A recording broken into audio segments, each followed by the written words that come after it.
The footprints told him three things. 8 Germans, headed north, 12 minutes ago, and they had no idea he was behind them. November 8, 1944. The Hürtgen Forest, Eastern Germany, 600 hours. Private First Class Billy Harlow crouched in the mud, studying the boot prints crossing the deer trail. His fingers traced the edge of one impression, still sharp, not yet collapsed by the cold rain that had fallen all night. Fresh. The wool socks stretched over his combat boots made no sound against the carpet of dead leaves. The potato chunks he had wrapped around his rifle sling buckles did not clank metal on metal. The charcoal paste smeared across his face turned him into something less than human, more like shadow. 8 sets of boots, 7 standard infantry, 1 officer, lighter steps, better leather. Probably inexperienced based on how he walked point instead of letting enlisted lead. The officer would be first. Kill the head, and the body panics. His grandfather had taught him that principle. Not about men, about deer, but it held true either way. Behind him, 200 yards back through the fog, his platoon was pinned in a ravine. A German MG-42 machine gun had them trapped like rabbits in a box canyon. Billy had volunteered to scout ahead. What he really meant was simpler. He was going hunting. Sergeant Morrison had tried to stop him. Harlow, you go out there alone, you are dead, no question. Billy had checked the wind, blowing east to west. Good. The Germans would not smell him coming. Sergeant, I've been tracking deer since I was 7 years old. Germans are louder, and they do not look behind them. Now, 400 yards deep into enemy territory, Billy moved. Not walked, moved. Each step was a calculation. Toe down first. Feel for twigs hidden under leaves. Shift weight slowly. Test the ground. Repeat. The same technique he had used stalking whitetail bucks in the Appalachian hollows back home. 10,000 hours of practice. 10,000 hours of one bullet and an empty stomach if he missed. The forest swallowed sound. Only wind through bare branches. Distant artillery rumble like a thunderstorm that never moved. The faint smell of German tobacco smoke drifting back from the patrol ahead. Cheap tobacco, not American. They were close. He could see them now through the mist. Vague shapes gathered around the carcass of a destroyed American jeep. The officer was pointing at a map spread across the hood. 7 soldiers scanning outward in a loose security perimeter. Standard doctrine. But none of them looking behind. Billy had learned something in the woods of West Virginia that the Army never taught in basic training. Predators do not look up. Prey does not look back. These men were prey. He closed the distance, 40 yards. His grandfather's voice echoed in memory. Billy, you see that buck? 40 yards is too far. Get closer. Wind in your face. Quiet feet. Be patient. Billy angled right, used a thick cluster of pine saplings as moving cover, did not approach directly, came at them from their weak flank where 2 soldiers were smoking and not watching properly. 25 yards now, close enough to hear individual words. German. He did not speak the language, but the tone was clear, relaxed, one soldier laughing at something. They felt safe here, deep in their own territory. Americans were 2 kilometers south, pinned and dying. No threat here. Mistake. Billy settled behind a fallen oak tree. The trunk was 4 feet thick. Good cover. Stable shooting platform. He rested the M1 Garand on the rough bark. The burlap strips he had wrapped around the wood and metal dampened the sound when metal touched wood. Another trick from home. His grandfather used to wrap his old Winchester in wool cloth for the same reason. Deer hear everything. 1 shot. That was all he would get. 1 shot before they knew where he was. 1 shot before the forest exploded. His grandfather's voice. Quiet as smoke. Billy, you got 1 bullet. You miss. The family eats beans this week. You hit. We eat venison. Choose careful. The crosshairs settled on the officer's back, right between the shoulder blades. 75 feet. No wind. Cold air meant the bullet would fly true. No heat shimmer, no drift. Breathing. In through the nose, out through the mouth. Hold on empty lungs.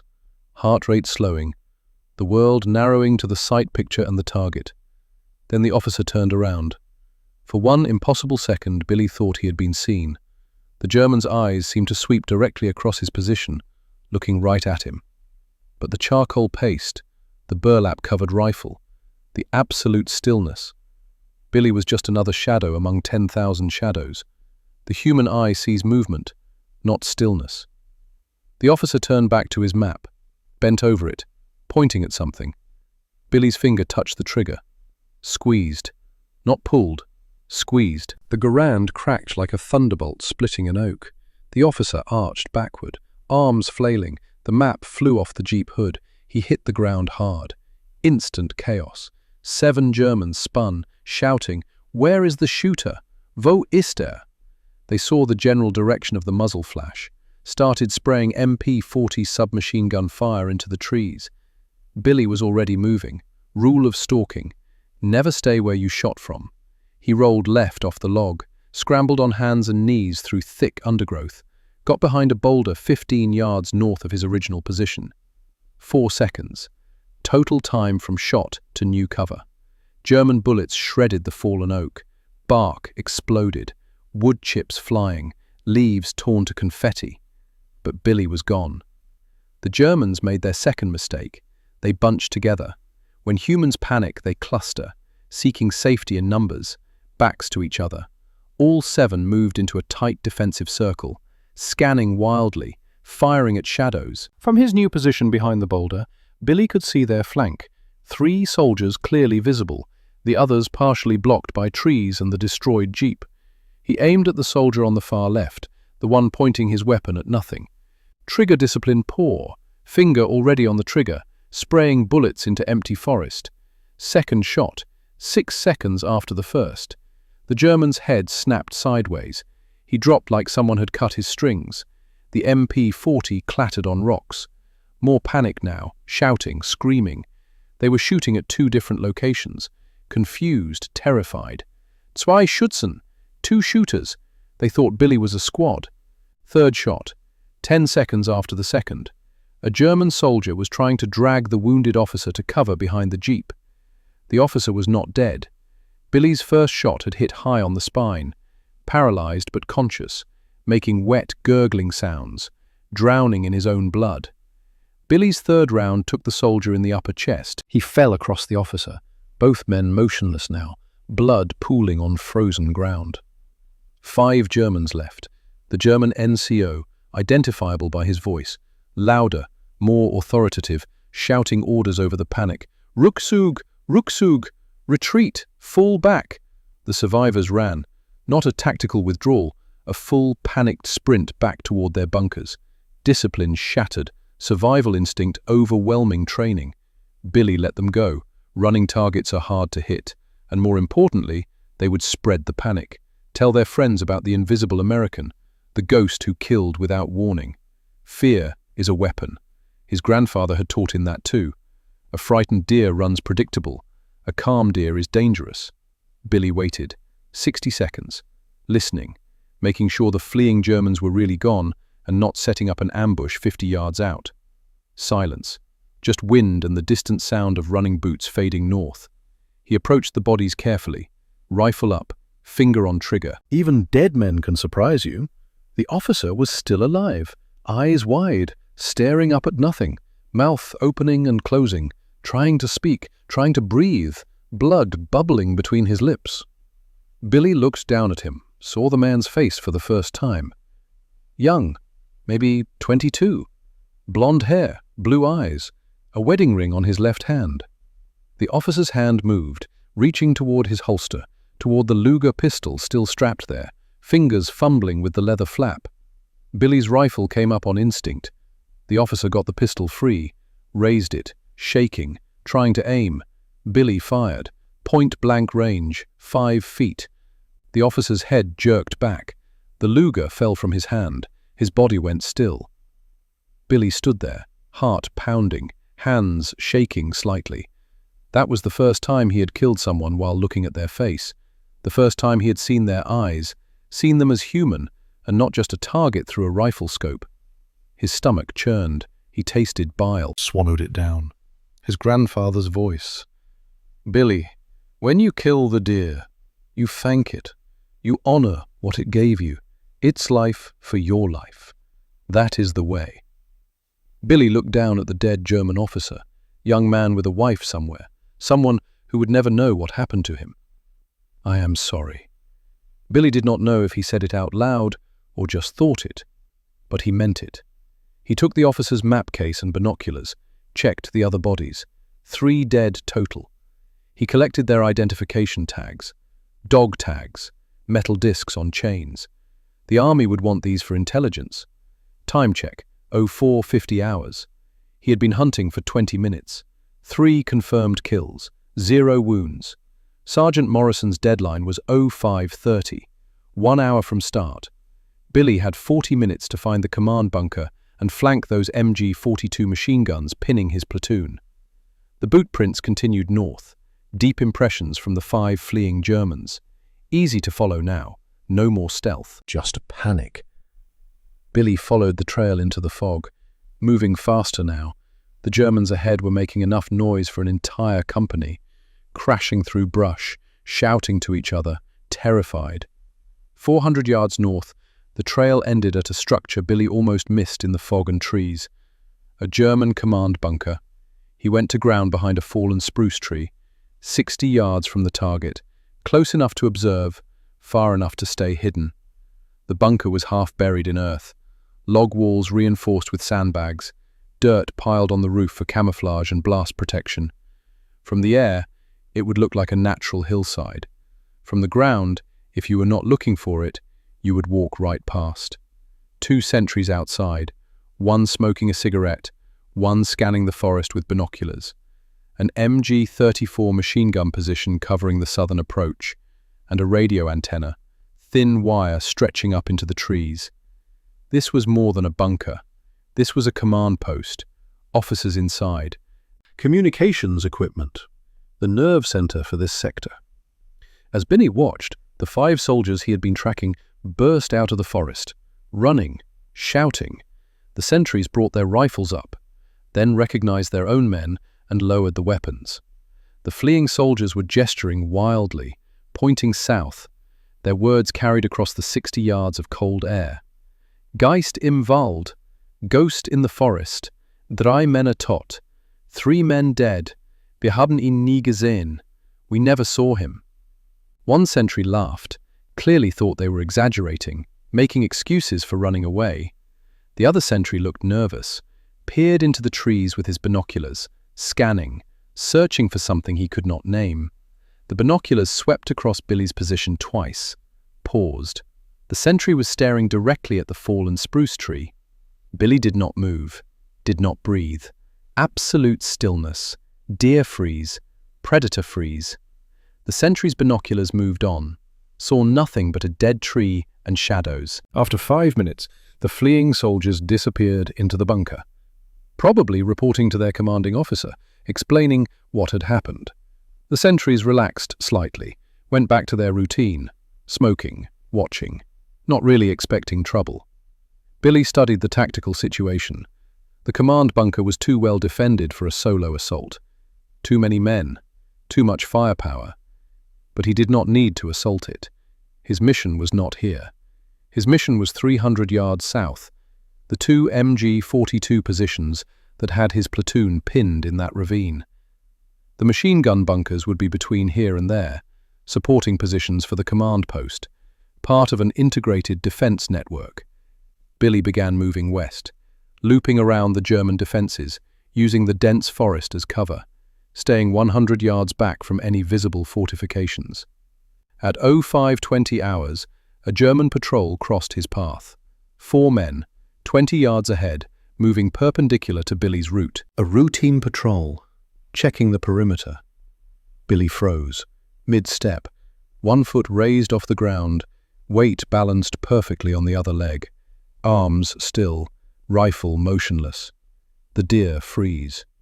He had done this 100 times stalking whitetail bucks back home. When a deer senses something wrong but cannot identify the threat, it freezes, scans for movement. The human eye works the same way. Movement triggers the attention response. Stillness becomes invisible, part of the landscape. 90 seconds. Billy stood on one leg, not moving, not breathing, a statue in the forest. The German patrol passed within 15 feet of his position. One soldier looked directly at him, stared for 3 full seconds at the dark shape behind the cluster of saplings. The soldier's eyes swept across Billy's position, moved on, saw nothing unusual. Just another piece of forest debris, another shadow among shadows. The patrol moved on, disappeared into the fog. Billy lowered his foot slowly. Breathed again. His leg was cramping from holding position. He ignored the pain, kept moving. At 05:45 hours, he found what he was looking for. MG-42, bunker number 1. The machine gun position was built into the base of a small rise. Logs and sandbags and earth, expertly camouflaged with cut branches and moss. From 50 yards away, it looked like a natural hillside. Only the gun slit gave it away. A narrow, horizontal opening facing south toward the American lines. Billy could hear the weapon, the distinctive sound of the MG-42, 1,200 rounds per minute. The Germans called it the universal machine gun. The Americans called it Hitler's buzzsaw. A tearing sound like massive canvas being ripped in half. Continuous fire. The gun was hosing down the ravine where Morrison's platoon was trapped. He observed from 40 yards, behind thick undergrowth, studying the position. 2-man crew visible through the gun slit. Gunner hunched behind the weapon, finger on trigger, sending long bursts into the fog. Ammunition feeder pulling fresh belts from wooden crates, linking them together, keeping the gun fed. Standard 2-man operation. No rear security visible. The bunker entrance faced north, toward Billy, toward what the Germans considered their safe rear area. All their attention was focused south. On the Americans, they were killing. Assumption, the enemy of survival. Billy checked his watch. 05:50. He had 40 minutes until Morrison's deadline. Enough time, but this approach would be different. The machine gun crew was alert, actively fighting, not relaxed like the patrol had been. Billy needed to close fast, get within guaranteed kill range before they could react. 60 yards out, he began moving. Not the slow stalk he had used before. Faster, using available cover, boulder to tree to fallen log, staying low, staying quiet but prioritizing speed. 60 to 40 yards, using a shallow drainage ditch, crawling through icy water, the cold soaking through his uniform, numbing his hands. 40 to 20 yards, a fast scramble through dense briars, thorns tearing at his uniform, at his face. He ignored the pain, kept moving. 20 yards, behind a massive oak tree, trunk 4 feet across. He circled around it, got the angle he needed. Both crew members now visible through the gun slit. The range was close, 60 feet. Billy could see details, the gunner's unshaven face, the feeder's hands moving mechanically, loading, linking, loading. No time for perfect breath control, no time for slow squeeze. This was combat shooting, fast, instinctive. First shot. The gunner. The Garand barked. One sharp crack. The gunner's head snapped back. He slumped forward over the MG-42. Dead weight. His body jammed against the weapon. The barrel angled up. Bullets streaming into the tree canopy instead of at American positions. The ammunition feeder reacted instantly. Professional, well-trained. Spun around, hand reaching for the pistol on his belt. Fast, but not fast enough. Billy's second shot took him in the chest, center mass, the standard target. The feeder collapsed across the ammunition belt, his weight pulling the belt out of the feed tray, jamming the mechanism. The MG-42 fell silent, sudden, complete. After 2 hours of continuous fire, the silence was shocking. 300 yards south in the ravine, Sergeant Morrison heard it. The change. One moment the machine gun was tearing up their position, the next moment, nothing. Morrison's voice carried through the sudden quiet. What the hell? Did it jam? Then 2 distinct rifle shots echoed through the forest. The sharp crack of an M1 Garand. Unmistakable. Private Rodriguez grabbed Morrison's arm. That is Harlow. He is still alive. But there was still one more machine gun. MG-42 Bunker Number 2, 300 yards west of Bunker 1. The crew there heard the shots, heard their sister gun go silent, knew something was wrong. The second gunner swung his weapon, started firing toward the general direction of Billy's shots. Long, sweeping bursts, blind fire, tracers lighting up the fog, green streaks slicing through branches, shredding bark, kicking up frozen earth. Billy was already gone. The moment he fired his second shot, he was moving, rolled away from the oak tree, got into the drainage ditch, let the terrain hide him. The machine gun fire tore apart the spot where he had been standing 3 seconds earlier. He lay in the icy water, listening. The machine gun kept firing, traversing back and forth, searching. The gunner did not know exactly where Billy was, just approximate direction. After 30 seconds, the firing stopped. Ammunition conservation. The gunner was waiting, watching, ready to fire again if he saw movement. Billy checked his rifle, water dripping off the barrel. He worked the action, ejected a round, checked for mud in the mechanism. Clean. The Garand was built for this. Combat in terrible conditions. It would work. 6 rounds left in the internal magazine. 2 spare 8-round clips on his belt. 22 rounds total. Enough. At 0600 hours, Billy began his approach on MG-42 Bunker Number 2. This time, he went wide. A long detour through the densest part of the forest, 100 yards north, then west, then south, a huge loop. Approaching the bunker from the east flank instead of north or south. It took 15 minutes, slow, careful. The crew was alert now, scared, watching. At 06:15, Billy was in position, 40 yards from the bunker's east side. Not a direct approach, an angle. He could see the gun slit, could see the barrel of the MG-42 protruding, but could not see the crew inside. He waited. Patience. His grandfather's first lesson. Patience kills more deer than marksmanship. 12 minutes. Billy lay behind a rotting stump, absolutely motionless. Mosquitoes found the exposed skin on his neck despite the cold. Bit him. Drew blood. He did not move to swat them. Did not even flinch. His right leg started cramping.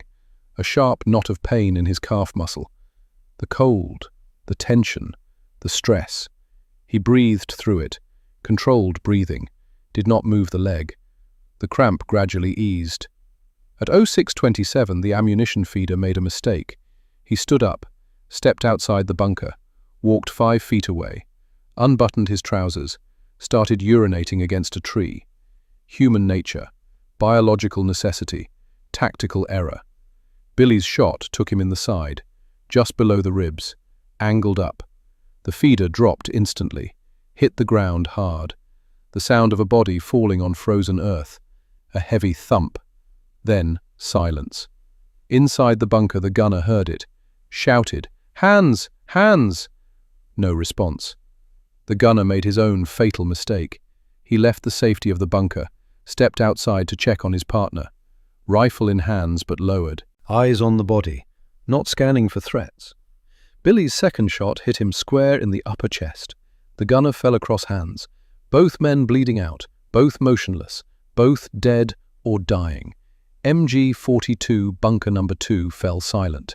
The forest went quiet. Both machine guns down, no more firing, no more covering fire for the German positions. The defensive line broken. In the ravine, Morrison was already moving.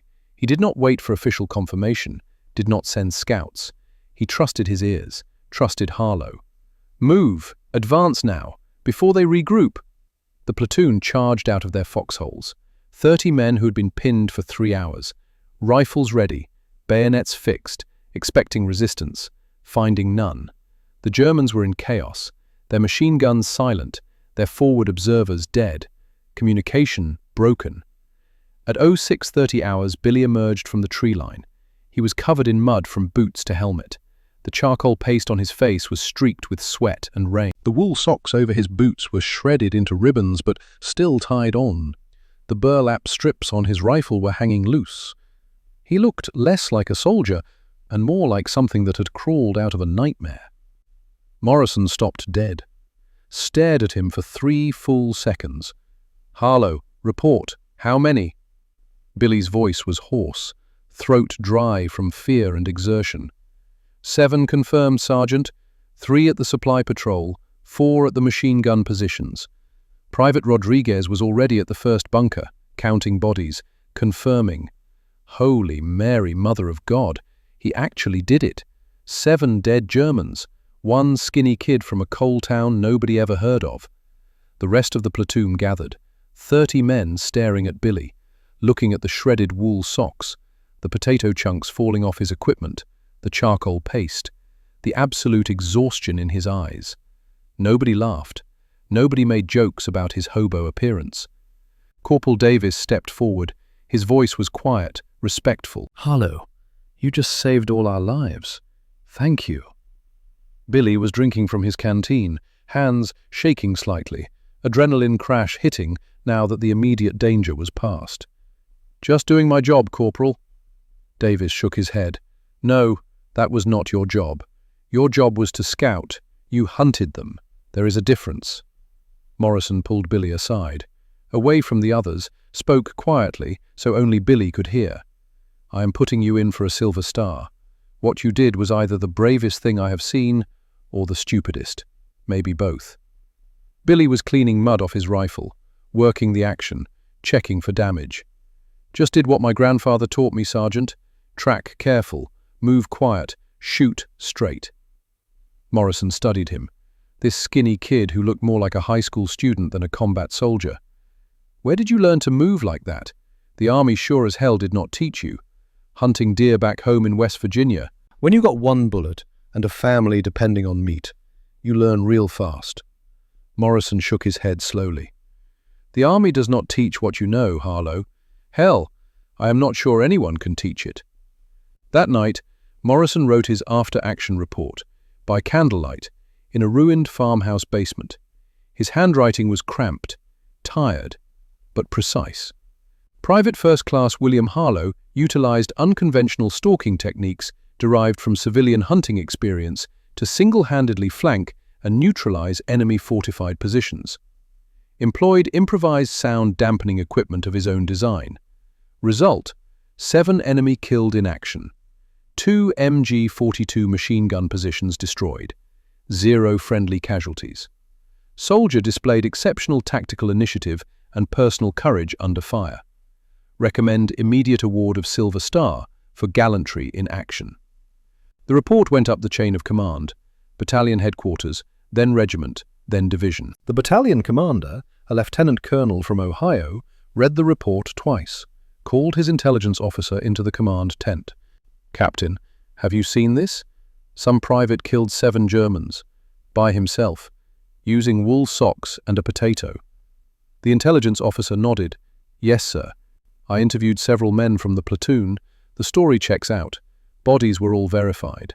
The kid apparently grew up hunting in the mountains, learned tracking from his grandfather, some kind of Cherokee Indian." The battalion commander drummed his fingers on his field desk. "This is irregular, very irregular. But if it works," he made a note in the margin, "tell Harlow to do it again. We need that kind of initiative." The order came down the next morning. November 9th, Billy was summoned to battalion headquarters, a 5-mile walk through muddy forest trails. The battalion commander looked Billy up and down, saw a 19-year-old kid who barely met Army height and weight standards, saw the mud still caked in his uniform, saw the exhaustion in his eyes. Private Harlow. "I read Sergeant Morrison's report. Impressive work." "Thank you, sir. I am giving you a special assignment, reconnaissance. I need you to scout 2 kilometers ahead of our advance. Identify German positions. Mark them on a map. Avoid contact when possible. Engage only if necessary to complete the mission. You will operate alone. Report back in 72 hours. Questions?" Billy thought about it, looked at the map on the command tent table, studied the terrain. "Sir, can I take extra socks and potatoes?" The battalion commander blinked. "Excuse me?" "For sound dampening, sir. If I am going deep, I will need extras. The socks wear out fast." The intelligence captain suppressed a smile. The battalion commander just nodded. Quartermaster will issue you whatever you need. Dismissed. Billy saluted, turned to leave. And Harlow? Sir? Come back alive. I am recommending you for a medal. Dead heroes are inspirational. Live ones are useful. Yes, sir. Billy walked back to his platoon, found Corporal Davis and Private Rodriguez, told them about the orders. Rodriguez looked worried. 72 hours alone in German territory?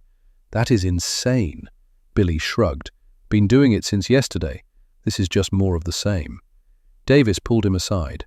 Listen, Harlow, be careful. Word is spreading. The Germans know someone is hunting them. They will be looking for you now. Good. Let them look. Deer get cautious when they know a hunter is around. Makes them easier to track. Same with men. But Billy knew Davis was right. The first kills had been surprise, shock. Now the Germans would be alert, scared, dangerous. That afternoon, Billy prepared his equipment. The quartermaster issued him 6 new pairs of wool socks, a bag of potatoes, extra ammunition, a better map, a compass. Morrison approached as Billy was loading his pack.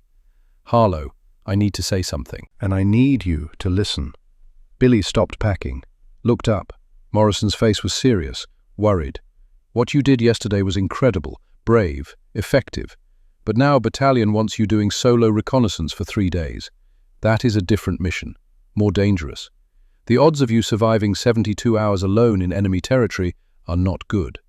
Billy nodded. I know, Sergeant. I cannot order you not to go, but I can tell you this is a bad idea. Battalion is using you because you are good at it. But good soldiers die just as fast as bad ones. Maybe faster because officers keep giving them suicide missions. Billy looked at his equipment, the rifle, the socks, the potatoes, the ridiculous improvised gear that had kept him alive. Sergeant, I made a promise to my grandfather before he died. I promised him I would come home, and I keep my promises. Morrison's expression softened slightly. Then come home, Billy. Do not make your grandfather a liar. At 1500 hours, on November 9th, Billy moved out. Alone. Heading north into German-held forest. The platoon watched him disappear into the trees. This time, nobody made bets on whether he would return. They just prayed. What happened over the next 3 days became legend, not just in Billy's division, across the entire Hurtgen sector. The story spread like wildfire through frontline units. The ghost who walked alone, the silent American, the Waldgeist. November 9th, the second day. Billy moved deeper into German territory. The fear was spreading now. He could feel it, see it in the way patrols bunched together, hear it in the constant nervous chatter. The Germans were talking to each other, not for communication, but for comfort, to know they were not alone, to know the ghost had not taken them yet. He killed 12 men that day, 3 separate engagements, a supply patrol at dawn, an observation post in the afternoon, a messenger on a motorcycle at dusk. Each time, one shot. Each time, gone before they knew where death had come from. That night, Billy cleaned his rifle by moonlight in a camouflaged position. His hands were steady, his breathing calm. But something had changed. He could feel it. The forest felt different, more watchful, more dangerous. He was right. November 10th, day 3. The Germans had brought in a specialist, Hauptmann Ernst Weber, sniper, Eastern Front veteran, 43 confirmed kills. The German command had pulled him from another sector specifically to hunt the American ghost. They briefed him on the pattern, the tactics, the kills. Weber studied the reports with professional interest. This American was good, very good. But Weber had hunted Russian snipers in Stalingrad, men who had perfected the art of invisible death in urban ruins. He knew how predators thought, because he was one himself. Billy did not know about Weber, not yet. He was tracking a German patrol, 6 men moving through a ravine. Standard tactics. Wait for them to stop, pick off the officer, vanish. The patrol stopped. The officer bent over a map. Billy settled into position behind a fallen log. 40 yards, good angle, clear shot. He lined up the crosshairs, began his breathing sequence. In, out, hold. Something felt wrong. Billy froze, did not take the shot, just waited, listening, feeling. The patrol was too perfect, too exposed. The officer too careless. It was bait. Billy began backing away, slow, careful, every movement calculated. 50 yards behind his original position, hidden in dense undergrowth, Weber watched through his scope. He had predicted where the American would set up, had positioned himself accordingly. Now he was waiting for the shot, waiting for the muzzle flash that would give him his target. But the shot never came. Weber frowned, scanned the area. Where was he? The American should have fired by now. Then Weber saw movement, not where he expected, 90 degrees to the left. A shadow detaching from other shadows, moving away. The American had sensed the trap. Weber swung his rifle, tried to acquire the target, but the American was already behind cover, gone. For the first time in his career, Ernst Weber felt something unfamiliar: respect. This American was not just a good shot, he was a hunter who understood he could also be hunted. Billy moved fast now. The trap meant they knew his patterns, knew his tactics. They had brought in someone skilled, someone dangerous. He changed everything, abandoned his planned routes, moved erratically, avoided obvious positions, became even more cautious. November 10th, only 9 kills. Billy's lowest day. He was being careful, staying alive. That night he found a German body. Recent kill, but not his. The soldier had been shot from long range, professional work, through the heart. Billy studied the angle, the distance. Whoever had made this shot was very good, and they were close. He moved his sleeping position 3 times that night, never staying in one place more than 2 hours. November 11th, day 4. Billy and Weber were playing cat and mouse through 50 square kilometers of forest, each hunting the other, each knowing the other was there. At dawn, Billy spotted Weber, just a glimpse, a shape moving through trees 400 yards away, too far for a shot with iron sights, but close enough to see the German was carrying a scoped rifle. Professional equipment. So that was it. They had sent a sniper to kill a sniper. Billy smiled. His grandfather had taught him to hunt mountain lions. Patient, dangerous, smart. This was just another mountain lion.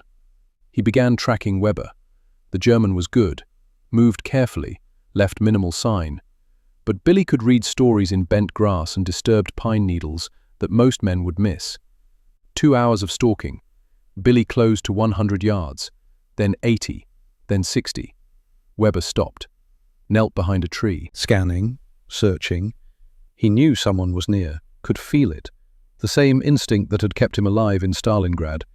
Billy had a shot, 60 yards, but Weber was partially concealed, not a guaranteed kill, and if Billy missed, Weber would know his position, would return fire with that scoped rifle. 1 shot, had to count. Billy waited, absolutely still, barely breathing, 20 minutes. Weber finally moved, stood, exposed for 3 seconds as he repositioned. Billy fired. The Garand cracked. Weber spun, hit in the upper chest. He dropped behind the tree, out of sight. Billy was already moving, relocating, expecting return fire. None came. Billy circled wide, approached from a different angle, found Weber behind the tree, still alive, bleeding. The German was holding his rifle, trying to bring it up, too weak. Billy approached carefully, kicked the rifle away, knelt beside the dying man. Weber looked up at him, blood on his lips. He spoke in accented English. "You are very good, the best I have hunted." Billy said nothing. Weber coughed. "Blood. I knew you were there, could feel you, but could not see you, like a ghost. Why did they send you?" Weber smiled. "Painful. Because they are afraid. You have killed too many, broken too many. They needed someone who could stop you. You failed." Weber nodded. "Yes. But you are wounded." Billy looked down. His left arm. The shrapnel wound from yesterday had reopened during the stalk, blood soaking through the makeshift bandage. "It is nothing." Weber's breathing was becoming labored. Lung shot. Minutes left. He looked at Billy with something like understanding. "You do not enjoy this, the killing." "No." "Good. Men who enjoy it are monsters. We are just soldiers, doing what we must. Weber died 30 seconds later. Billy closed his eyes, took the Germans' identification tags, evidence for intelligence, left the body. His arm was throbbing now. The wound needed proper treatment. But he had one more day. One more mission. November 12th, the final day. Billy spent the morning on reconnaissance, observing German positions, marking maps. He engaged only when absolutely necessary. 2 kills, both sentries who got too close to his observation posts. At 1700 hours, he began working back toward American lines. Exhausted, wounded, but alive. He reached the platoon at 1750. Morrison was waiting. Report. Billy handed over his maps, his notes, the intelligence that would save lives in the coming advance, and the identification tags from Weber. Morrison examined them. Who was this? German sniper. Sent to kill me. Past tense? Past tense. The war in Europe ended May 8, 1945. Billy was in Germany when the news came. Men celebrated, fired weapons in the air, got drunk on captured schnapps. Billy sat alone, cleaned his rifle, said nothing. He returned to the United States in June, landed in New York, took a bus to West Virginia. The journey took 2 days. He slept most of the way, exhausted in a way that had nothing to do with physical tiredness. Panther Creek looked exactly the same. 387 people, the coal mine still operating, his father still working underground. Thomas Harlow met him at the bus stop. They stood looking at each other. The father saw his son had aged 10 years in 18 months. The son saw his father was dying. The coal dust cough had gotten worse. They did not hug, not their way. Thomas just nodded, picked up Billy's duffel bag, walked toward home. "Welcome back, son." "Thanks, Dad." That was all, but it was enough. Billy went back to work in the mine. His father tried to convince him to use the GI Bill, go to college, get out of the coal dust. Billy refused. "I belong here, with family." In 1948, Thomas Harlow died, black lung, 51 years old. Billy inherited the cabin and debt to the company store. The funeral was small. Billy did not cry. Not during the service, not at the graveside, not when they lowered his father into the ground. But that night, alone in the cabin, he broke. His hands started shaking, then his whole body. He collapsed on the floor, sobbing. Not for his father, for all of it. The Germans, the forest, the faces of men he had killed, Ernst Weber dying in the mud. All the death carried inside for 3 years came out in one terrible night. His neighbor, Sarah Henderson, heard him through the thin walls. She was a teacher, 23 years old, unmarried. She knocked on the door. Billy did not answer. She came in anyway, found him on the floor, shaking. She did not ask questions, just sat beside him, put her hand on his shoulder, stayed until the shaking stopped. 3 weeks later, Billy asked her to marry him. Not because he loved her, not yet, but because he needed someone who had seen him broken and had not run away. She said yes. They married in September 1948. Small ceremony. No honeymoon. Moved into the cabin together. Sarah learned quickly not to ask about the war. Billy would not talk about it. Could not. Whenever she tried, he would change the subject, or leave the room, or find something that needed fixing right that moment. She learned to read the signs. The nightmares that woke him 3 or 4 times a week. The way he always sat with his back to the wall. The way his hands shook when thunder sounded like artillery. She did not push, just loved him, gave him space, let him heal at his own pace. In 1950, their first child was born, a daughter. They named her Mary, after Billy's mother. In 1952, a second daughter, Elizabeth. In 1955, a son, Thomas Jr. Billy taught all 3 children to hunt, starting young, age 7 for each of them. The same age his grandfather had started teaching him.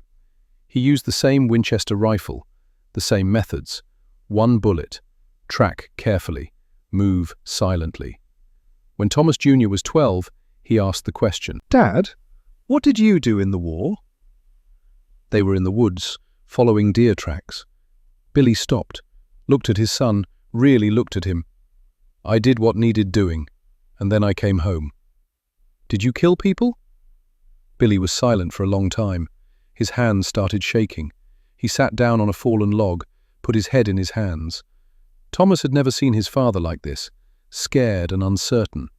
He sat beside him, waited. Finally, Billy spoke, voice quiet. "Yeah, I killed people." "A lot?" "More than I can count, more than I want to remember." "Were you scared?" "Every single day." "How did you keep going?" Billy looked at his son.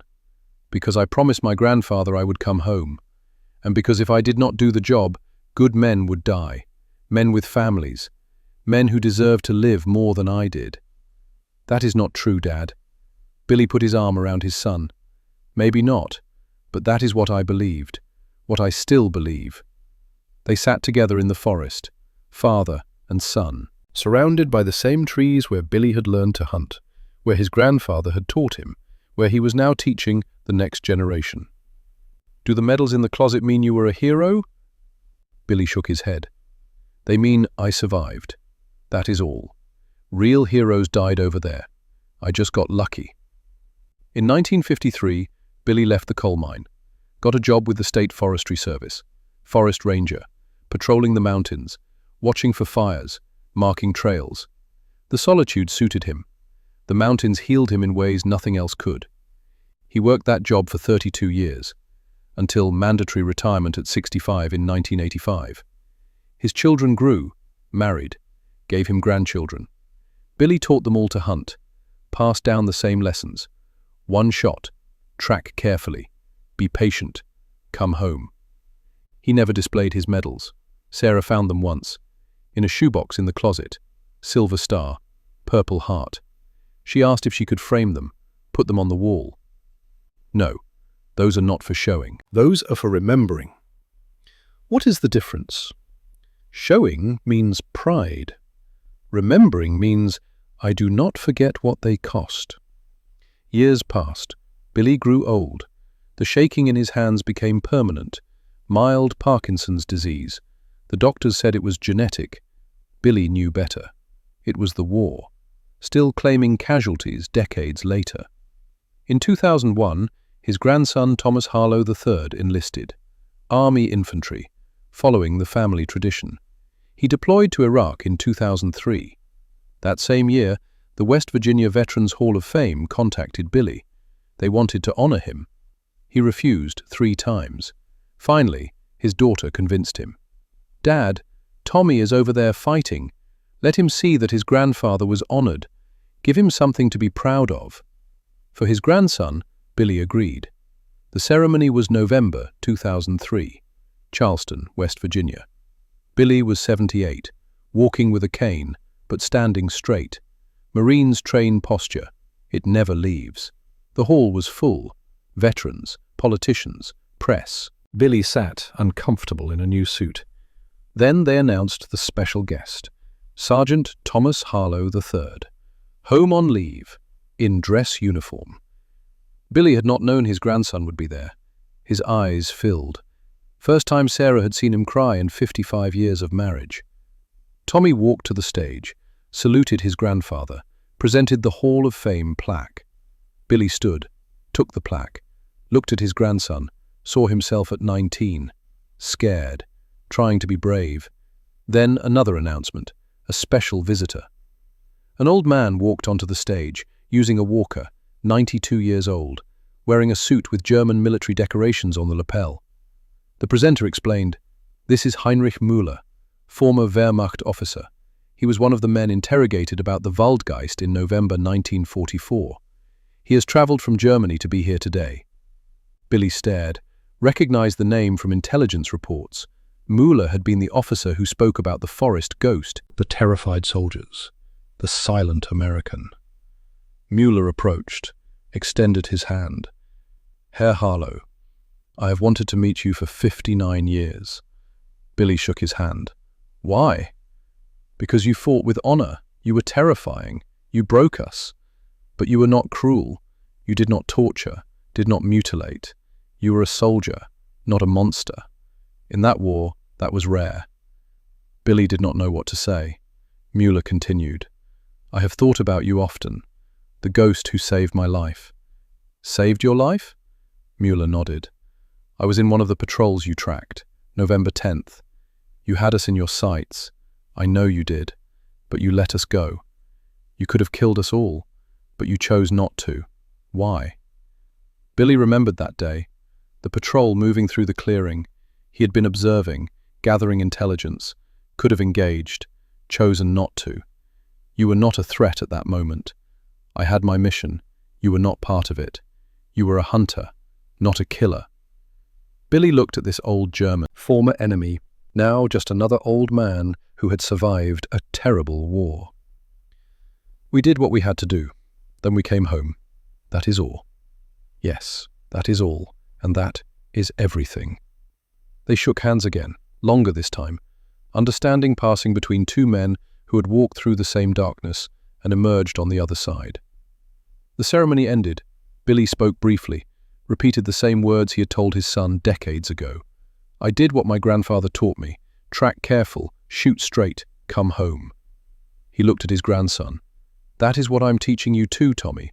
You do the job. You survive. You come home to your family. The audience stood, applauded. Many were crying. Billy died January 15, 2011. 86 years old. Heart attack in his sleep. Peaceful. Sarah found him in the morning. Still, cold, at peace. The funeral was at Panther Creek Cemetery. Military honors. Flag folded and presented to Sarah. She held it against her chest and cried. 56 years of marriage. Over.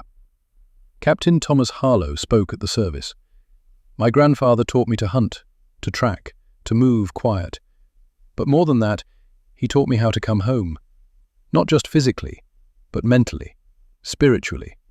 He taught me how to carry what you have to carry and still keep living, still keep loving, still keep teaching the next generation. He never bragged, never called himself a hero. He was just a man who did what needed doing, then came home and lived a quiet life. But that quiet life was his real victory, not the medals, not the kills. The victory was in choosing life after seeing so much death, choosing love after learning to kill, choosing to teach instead of forgetting. The granite headstone was simple. William Harlow, 1925 to 2011. Private First Class. United States Army. Silver Star, Purple Heart. And one line added by his family. He came home. 3 years later, November 2014. The mountains around Panther Creek. Captain Thomas Harlow, now retired, walked through the forest with his son, Jacob, 7 years old, same age Thomas had been when Billy taught him. The boy carried a small rifle, .22 caliber, single shot, the same Winchester that had belonged to Billy, that had belonged to his grandfather before him. They were tracking a deer, following prints in the mud. The boy was learning to read the signs, learning to move quietly, learning patience. Jacob looked up at his father.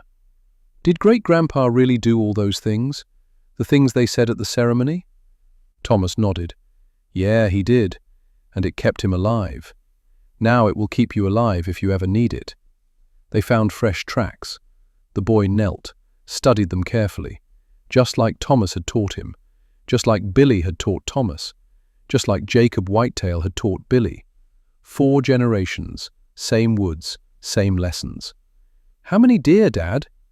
Thomas smiled. You tell me. The boy studied the tracks, his small fingers tracing the impressions, learning to read the forest the way his ancestors had. 3, buck, doe, and fawn. Which do we take? The boy remembered the lesson. The doe, better meat. But we let the fawn go, future meat. Good. Now remember, you got 1 bullet. Make it count. They moved into the trees, father and son, hunting, learning, continuing the tradition. The fog rolled through the mountains, the same fog that had filled the Hurtgen forest 70 years ago. The wind moved through the pines, whispering old stories, old lessons. And somewhere in those mountains, in those trees, In that eternal forest, Billy Harlow was still teaching, still watching, still walking quiet. One shot, one kill, one promise kept. 4 generations later, the ghost still comes home.